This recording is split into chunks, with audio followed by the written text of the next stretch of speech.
Dubai, Abu Dhabi, Sharjah এই 3টা স্টেটে যারা পার্টনার ভিসা করতেছেন তাদেরকে খুব গুরুত্বপূর্ণ একটা বিষয় পরামর্শ দেই।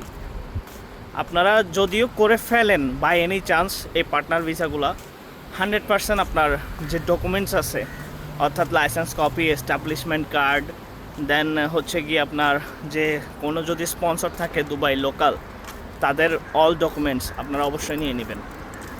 যদি এমনটা না হয় তাহলে কি হবে, দেখা যাবে যে আপনারা ভিসা ক্যান্সেলের সময় ক্যান্সেল করতে পারবেন না, সঠিক সময় আপনারা ভিসা ক্যান্সেল করতে পারবেন না, আর আপনাদের একটা হয়রানির মুখোমুখি হতে হবে। যেমন আবুধাবির ক্ষেত্রে এটা সবচেয়ে বেশি হয়।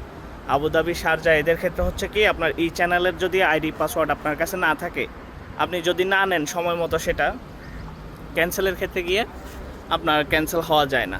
তখন গিয়ে অনেক ঝামেলা আপনাদের ফেস করতে হবে, অনেক টাকা চেয়ে বসবে দালালেরা।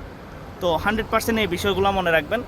যেভাবেই হোক আপনার যা ডকুমেন্টস আছে সব ডকুমেন্টস আপনি নিজ দায়িত্বে বুঝে নেবেন।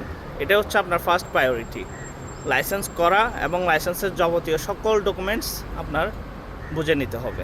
তাহলে হয়তো কি, আপনি যদি আপনার এই চ্যানেল ইউজার পাসওয়ার্ডটা বুঝে নেন, আপনার লোকালে সব ডকুমেন্টস, মোবাইল নাম্বার সব কিছু নিয়ে নেন, তাহলে আপনার ক্যান্সেলের সময় এত ঝামেলা পোহাতে হবে না।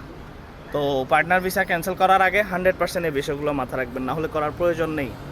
এটা আপনাদেরকে বিপদের মুখে ফেলে দিবে।